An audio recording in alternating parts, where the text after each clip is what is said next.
Akuidolo Oreva Ogene, popularly known as Forever, is our guest today.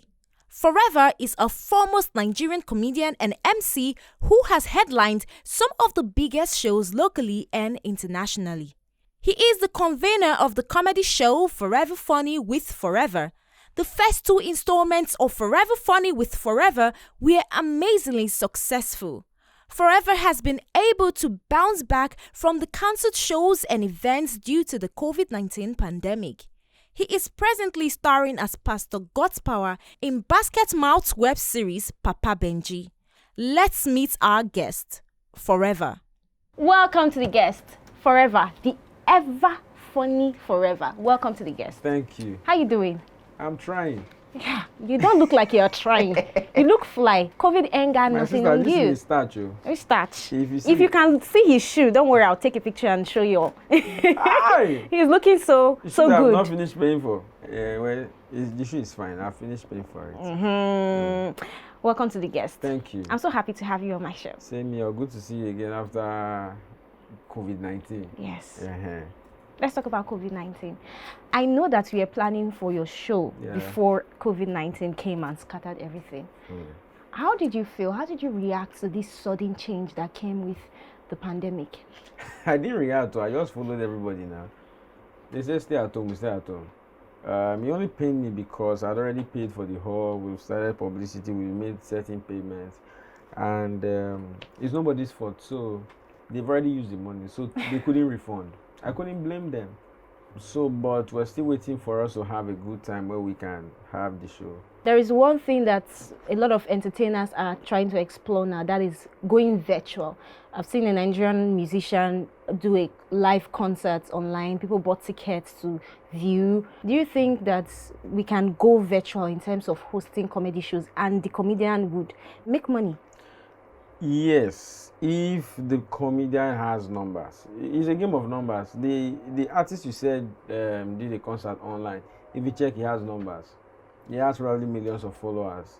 So if you don't have numbers and you go virtual, by the grace of God, you will remain virtual. So as much as it appears easy, it's more difficult to do a virtual event than a real life event. Why? For the kind of work we do, it's call and response. You tell a joke, you hear the laughter. Now you tell a joke, you see smileys. You don't even know that I'm laughing or they're just encouraging. Let me just send this smiley and let you know feel that the joke is not funny.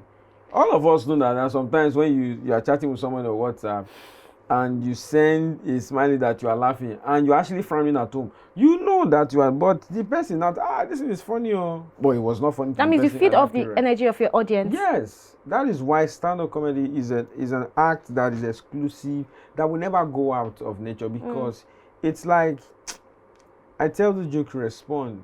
It's instant result. It's not, you don't need any. If you are not funny, you are not funny. They are not laughing, you are singing it. It's not like music where somebody is singing and you are enjoying the music, the song, but you can actually sit down and just be nodding your head. Comedy is not like that. If they don't laugh, Baba.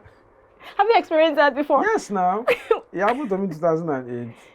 And it was at the wrongest place. It's 2 Division Barracks, Enugu, Officers Mess. Told the first joke, he bounced off. Told the second one, he bounced off. The guard room was not calling my name forever. You're going to sleep in this guard room, or you're sleeping in this guard room. Well, to cut it very short, I told the 4th joke, nobody laughed. And, you went on to 4 and they did not laugh. I started dancing. I became a dancer. No jokes, and they started laughing. Well, 12 years, 13 years after, I did not ask for the balance because I didn't deserve it. So it happens once in a while. So one other thing that came with COVID is the discovery of new talents. So we saw a lot of new comedians online. Influencers, I don't know if I should call them influencers or social media comedians. What do you call them? No, see, so they are comedians. It's just like we are doctors, but we have different specialties. Somebody is a surgeon, somebody is a gynecologist, somebody is a dentist, but they are all doctors. So it's just that in this part of the world, we like to go into the one thing that we think is the best. So when Sachet was selling, everybody left how do you call it? What the one they tie. So when call phones pay, yes, call center phone booths, everybody twa. So now there are different comedians, stand-up comedians that are actors. Like Nkemowo, he's a comedian, but he's an actor. Oh. And then there are people who, Steve Harvey, he belongs to this stand-up comedy. He focuses now on talk shows. He's a comedian. So these guys are comedians, just that they make short skits. So we can call them actors as well because it's movie. But the problem is when you now have that kind of followership, your fans now expect you that come and hold mic and Do stand-up crack comedy. jokes. And most of them not crack themselves. So, and because people not forget that it's an act. What you saw as a skit was rehearsed, cut, shoot, cut, shoot, cut, shoot. So you've mastered that style, and then you come on stage and you expect the guy to do that skit that lasts probably 1 minute, 2 minutes on Instagram. You expect the guy to do it for 15 minutes on stage performing. Okay, friend, let me give you a clear example. There's one massive comedian in America. He did a 1 hour performance, and he was paid about $20 million to do that 1 hour performance. Follow my analysis. The guy had not done stand-up comedy for about 10 years, and he came back and they paid him to do 2 shows, 1 hour each, and he was paid $20 million each. So the guy made $40 million from 2 hours of work. How many years does a skit maker wants to amass that kind of money? Yes. So you see, it's not a competition. You must know exactly what you want to achieve for your brand. For example, there was one of them who was shooting skit like this. They not deceived him. Omo, you funny. Echo Hotel, one big show. The guy just climbed stage. Bah! As big as our hall. He was like, wake up. No laughter. Second joke, no laughter. Third joke. I cannot forget it. I don't want to call the guy's name. This should happen on a Sunday. On Monday morning, 8 a.m. by himself. He went on Instagram. So, Omo, the Koboko. Now in comedy, Koboko means you perform and nobody laughs. That means Koboko flog you. Someone Koboko went touch me yesterday. May nobody deceive me. Come out again or I will remain in this. Are you kidding me? He said it by himself. And from 2017 to date, he has never done stand-up comedy again. But you know the funny thing? The guy is very funny online. And his fans are great. In fact, the guy crossed about 1 million followers recently. He knows his strength. Yes. Did you discover any talent during the COVID-19? I learned how to edit. Oh, yeah. Okay. That's a good one. Because I called someone to edit for me. They did not give me the bill for weekly. And I needed to edit every week. I said, wow. Wow. I learned editing by myself. Yes. And the guy is wondering, forever didn't coming back. I said, do I need you? I've learned the skill. Yeah, I learned editing, yeah.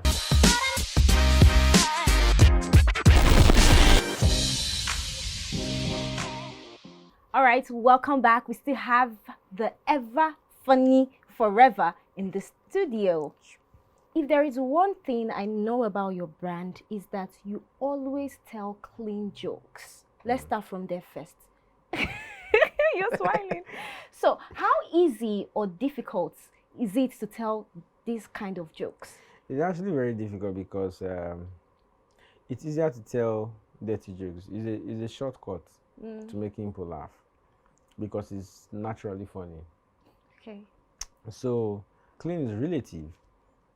True though. The reason I say clean is relative is because there are certain jokes I would tell at a couple's dinner about sex, married people, because everybody there is married. So in the context of that space, the joke works that I cannot tell outside.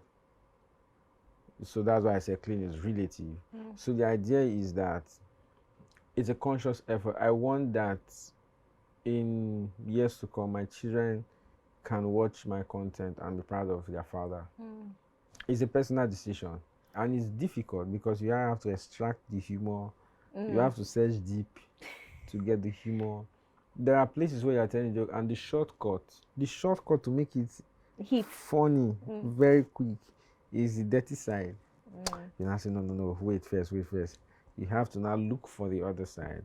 And so it's quite difficult. But is it a faith thing or you just wanted that niche? No, it's a faith thing. First of all, I'm a Christian.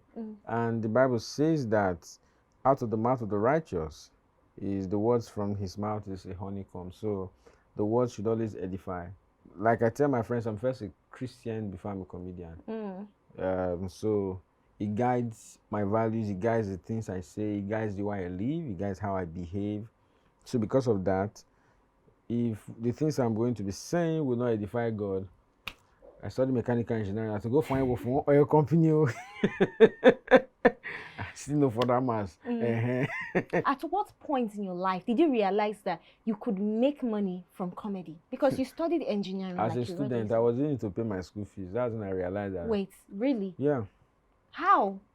I went for the first show, and then they paid me with 15 naira and Tampico. Remember Tampico, one drink like that.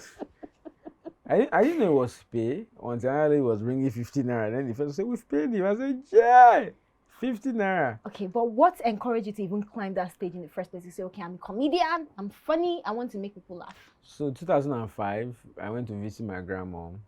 Okay. And I was sleeping. I probably have told this story many times because the story remains the same. On a Saturday morning, I just heard people laughing, so I woke up.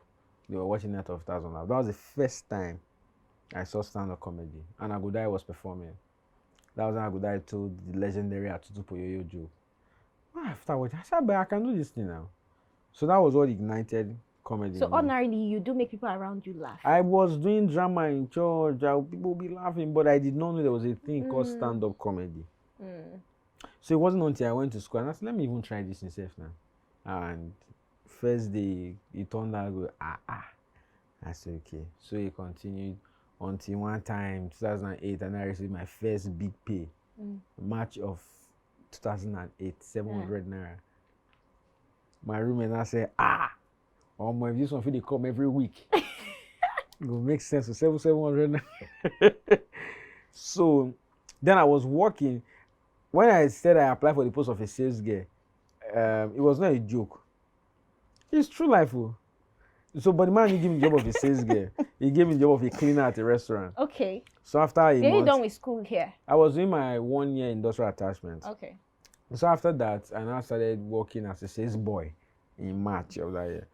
So in June, the lady came that she can no longer pay 2 people, that she's not making enough money. That my salary then was 5K monthly, that she can no longer make enough. She's not making enough money, so she wants to drop somebody. And since I'm the last person that came, I have to be the first to go. After a scripture, the first shall be the last. So she now paid me on June 16, 3,000 naira half month. And I went to perform comedy somewhere at a church for free. One lady now saw me. She was a student of another school and said that, "Hi, I like you. Come to." They were in a drama group that they have a concert the following week, Friday. She now said, "How much?" To be honest, I wanted to charge her 2,500. And I asked her, "What is your budget?" She said 5K. I said, "God." What he used to work for 1 month. I would have deprived myself of half of this money. Let's not be that I agreed quickly and I said, "Let's do 7,000. She now said, "No, there are students that is 5K. I said, "Okay, bring it before you go and change your mind." So that thing clicked in my head. I'm performing one night, 5K.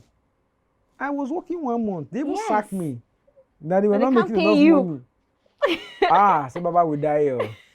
That was July 2008, and that was it. So that event, you see the way God does things. The event I wanted to start, the generator in charge of sound went off. Okay. So the hall was full. The generator in charge of sound went and refused to come on. So I just looked at it. I said, if I don't do anything, if people here will go home, and then these people will have to refund every gate fee. So I started, the money they paid you? No, they've paid me. I want to concern me. It's my fault. And it was a big hall. Okay. So I took advantage of the fact that if I talk, the echo will project my voice. So I started performing without microphone in the hall. I was hoping that after like 10 minutes, the generator will come up. The thing was not coming up. 20 minutes, it was not coming up. 30 minutes, it was not coming up. 40 minutes, about 42 minutes, generator came back on, sound came back. Everybody was clapping. They said, "Baba, the show have closed now. What are we doing again? This guy's in that, let's go." Then I said, we have drama, come on." So almost every department in that school came to attend that. So that thing sold me. I was not a student of the school, but I was not a favorite comedian. So every week, 5K. Hey! I gather school fees, gather house rent, I told my mother, don't bother about me again. I'm a man now. I can even help you. So that was where I discovered comedy would pay. And as a student, I was making that much. So when I was done with school, I tried to get a job. I didn't get any good. And I told myself, if as a student I could end this with the distraction of going to school, imagine me taking this as a full-time job without distraction. I'll make more.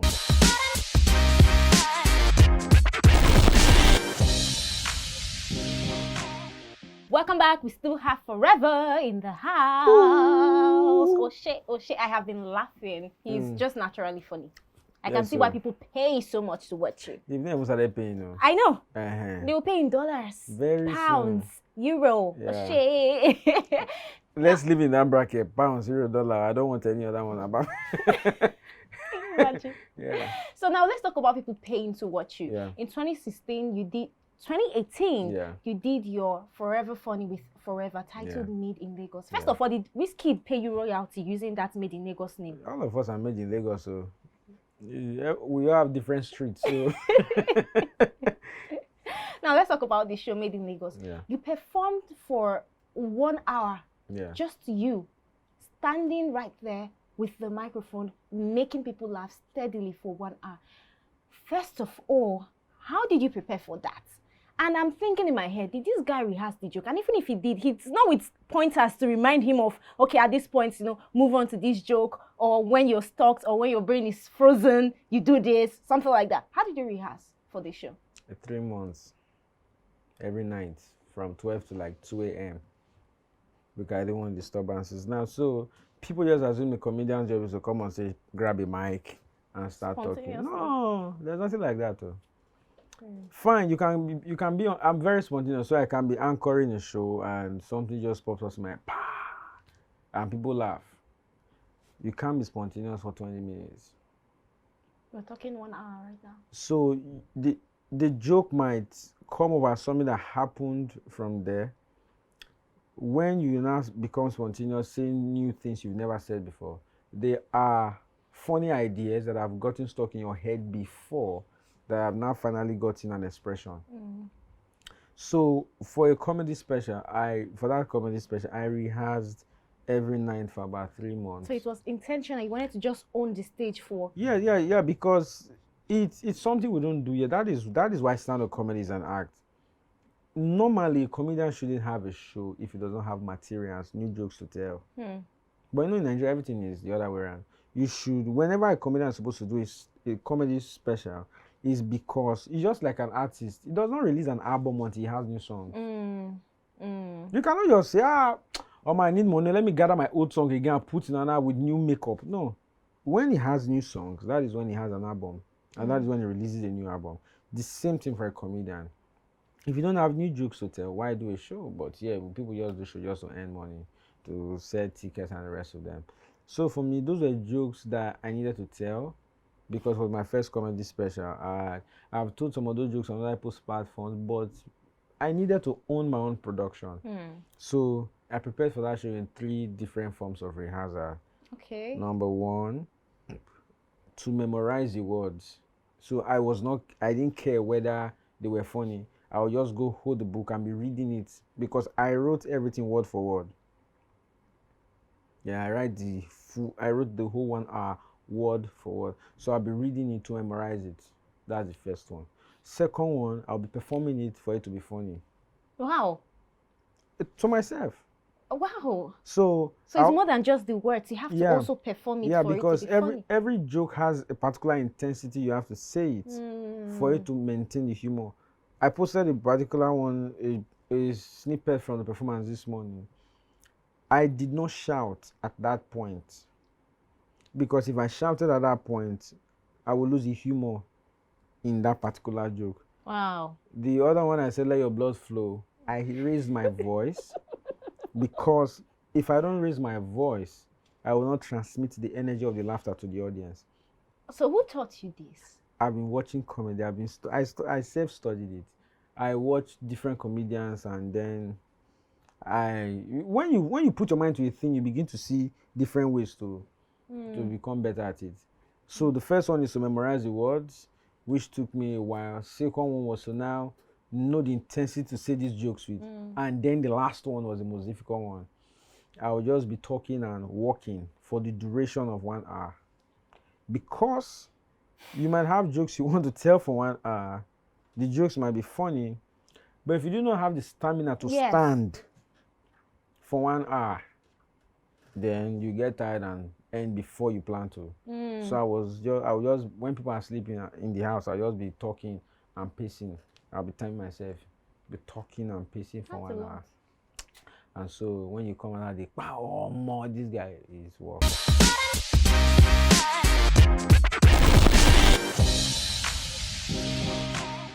Welcome back, guys. We still have the ever funny Forever in the studio. Now, let me reintroduce him. Forever is a popular comedian in Nigeria, and he's also the president of Pomo Nation. Welcome, sir. Welcome, Your Excellency. How you doing today, sir? Pomo Excellency. Pomo Excellency. Yes.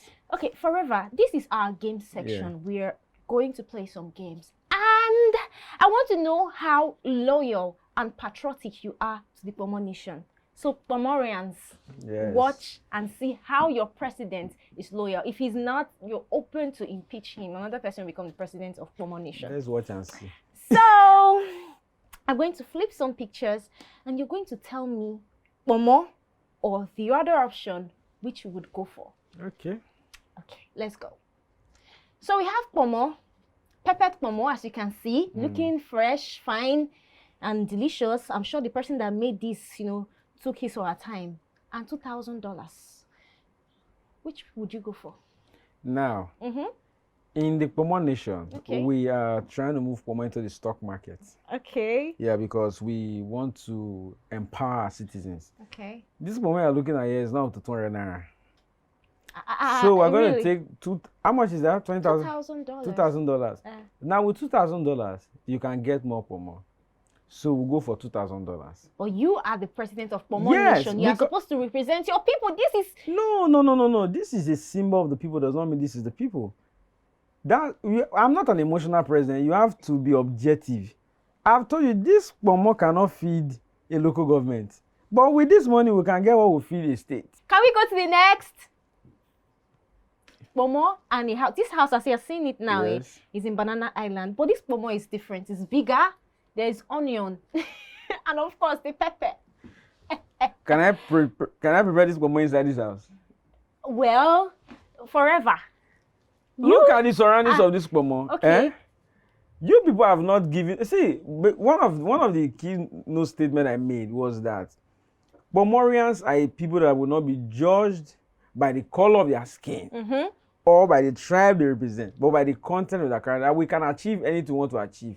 You cannot say because this is what symbolizes the Pomo Nation, then you will not see a good house that you can prepare this Pomo inside, and you will not reject it. Mr. Pomo Nation, what do you now represent? We represent a people who are inspired that no matter what you can achieve.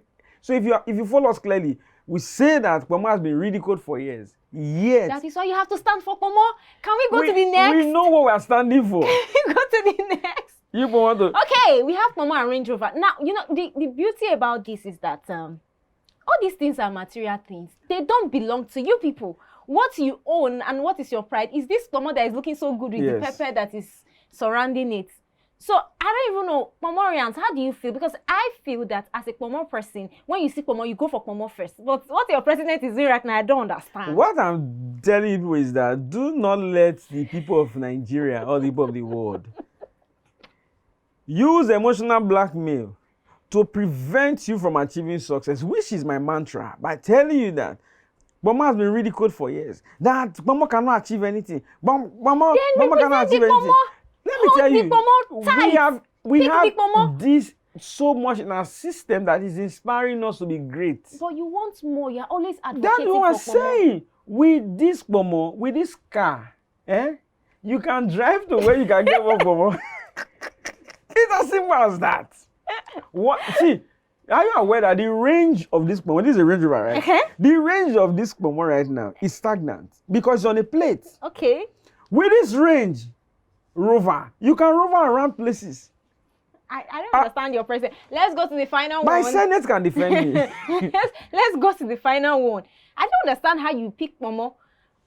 Okay, now this is a different game together. So as the president of Momo, I said, okay, let me, do something. And he's not just the president of Momo. He studied engineering, so he's very good at mathematics. So we have 2 plates of Momo equals to 20. And we have a plate of Momo and chicken equals to 49. Now we have a plate of Momo plus a plate of chicken and a plate of Momo. What will be the answer, President Momo? 29. Is 1 plate of Momo is 10, which is 10 plus 10, 20. So 10 plus 39, 49. So this is 10 plus 39. 39. Okay, I failed it too. It's You said 39. 20. No, I correct myself. 39. In the Momo world, you are giving chances. It's 39. All right, guys, it was really fun having. You have not answered. Is it correct? It's 39. Yes, you're correct. The Momo president cannot pour your hand in public. We know book. Yes, you're correct. You're correct. It was really nice having you in the house. Thank you very much for honoring our invitation. Thank you for having me. Being here with us, and we've really had a good conversation. This is The Guest, and I'm your host. Before you go nothing that we didn't drink this thing. Yeah, we drank it. And I'm your host, Dahine Atta. Do you want to say anything to your fans? Should we be expecting anything from you soon? Yeah, my comedy special should be back soon. That's on my personal note. And to everybody, I have a very wonderful. I have 2 quotes. I saw one last year, which was one of the best quotes I've seen, and it said that good things take time. Don't rush it. Good things take time. Wait for it. Then the personal quote I like so much is that dreams don't die, only people do. So don't die before your dreams. Hold on, believe. That was very inspiring. My name is Ahine, and my name is Forever, and together we're Peace Square. I'll see you next time. This is The Guest, brought to you by AFOREVO TV.